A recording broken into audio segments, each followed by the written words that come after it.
why do I call this idea, we know nothing about health until we know this.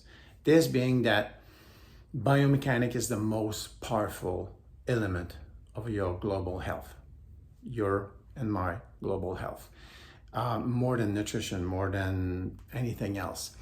You know, not long ago, I've seen a video with two scientists, one researcher, the other one is a doctor. And they were both concluding that we can't talk about nutrition, supplementation, and all sorts of health criteria until we take care of training, physical activity, biomechanics.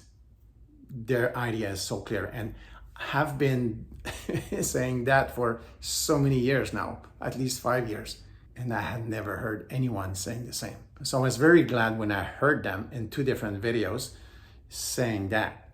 Don't talk about nutrition and supplementation and whatever else in your health if you don't do a minimum of physical activity or physical care. Nothing. That's where it all starts.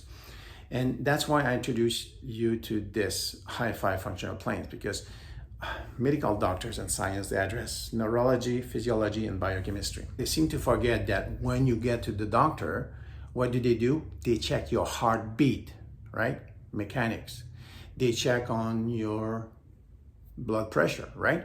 And they check on your breath. When they say deep breathe a few times, what they're really checking in your lungs is your breath mechanics. That's it. So now back to those three. So they do these three things, but how your body works inside is out of 5 planes, not only 3 planes. And these 2 other planes are mindset, mental aspect, and emotion.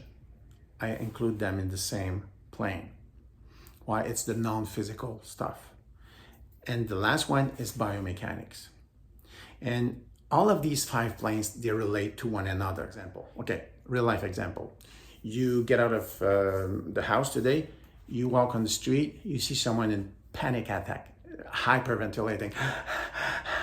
And as a first responder, you introduce yourself. You see there's no threat around, you introduce yourself and you try to help. As soon as you get their attention, the first thing you must be doing is trying to make them calm that breathing mechanic. They won't be able through the nose already, but then you do. Try to at least they get in control of their breath and slowly reducing the pace of it and finally breathing only through the nose. And I'm telling you, with that simple trick, you take someone from totally out of control person, hyperventilating and in crisis. And within 2 minutes, I promise, within 2 minutes, you do that and you transform that person into a totally in control, conscious, and calm individual. That's how powerful mechanic is. Another example. A few years back, I get back home. Maya, my fiancée, waits for me. She has menstrual cramps and nausea, and she wants to cancel her dinner out with the girls that they were trying to plan for more than 5 months then. So when I got home, she asked me to go check on Eli, our son, who's having a nap.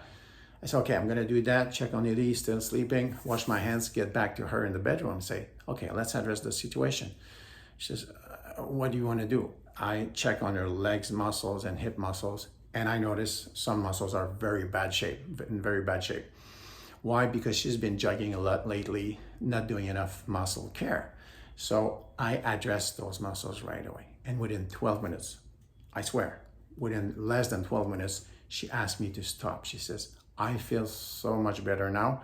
I feel like sleeping. I want to have a nap. Okay, fine, have your nap.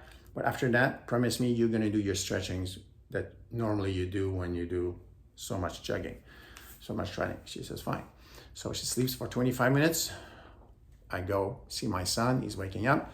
She does her stretching after 25 minutes of nap. And then she comes to the living room. She puts her favorite playlist on in the Bose system and she's dancing and singing.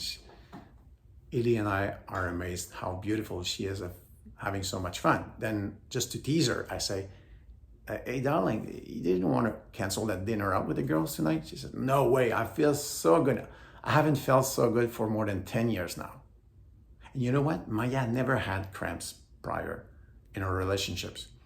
Or maybe she had, but they were so little, so subtle that she never talked about it.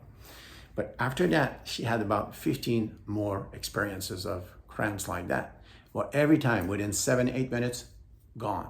All symptoms gone by addressing the muscles that were not in good condition. So what happened? You know, when you have cramps, lady, you know it's not from the abdominal muscles, right? It's way deeper than that. So what else can be cramping? What do you think of or about when we talk about cramps? We talk about muscles, right? So which muscles that can create cramps like that deep inside of you? The uterus muscles, the myometer. Why? Because when you have a baby in there and it's time for birth, the muscle has to be strong to push the baby out, right? That's where your cramps are from. Well, why would the uterus cramps like that?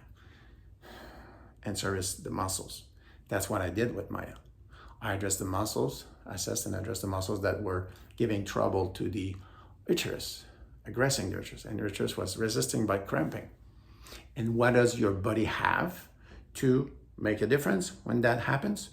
Hormones. So physiology was no good. Neurology was monitoring it. Say, hey, let's shoot a lot of hormones to stop the uterus to contract. But the root cause was not the uterus, were the muscles. The root cause was from the muscles that were not in good condition, tense, tight, stiff, around the hips and legs and low back. So by addressing the muscles that were the root cause of the problem, then the uterus stopped cramping. The nervous system monitoring the whole thing said, hey, let's stop shooting stress hormones or trying, the overwhelming amount of hormone we were shooting there stopped. So the nausea stopped as well. Physiology was doing better. So everything here was fine. This was fine. What else felt better? Mindset and emotion. Get it? That's how powerful your muscles are. So what I'm trying to tell you is for all the different idiopathic diseases, conditions, syndromes, means unexplained diseases or from unknown causes. We should always address the biomechanical aspect first. You know what is the troubleshooting list? Let's say your smartphone doesn't work suddenly. It freezes, or what do? You're gonna turn it off, wait a bit, and turn it on again. It's gonna reboot. Does that cost anything? Is there anything simpler than that to do first? No. So that's top of the list, of the troubleshooting list. What doesn't cost nothing, you can do on your own. All you need is to know you can do that. That's it. The second thing would be maybe checking if you have a computer, if there's a second solution, if that one didn't work. And the third one may be calling a friend.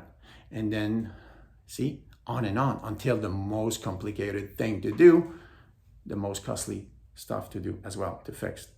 So on top of the troubleshooting list, for anything going on in your body, we should always check mechanical aspect first. That's what I mean by we know nothing about health until we know this. Basic, logical, very efficient. Now you know why I'm saying we know nothing about health until we knew this. Thanks for sharing.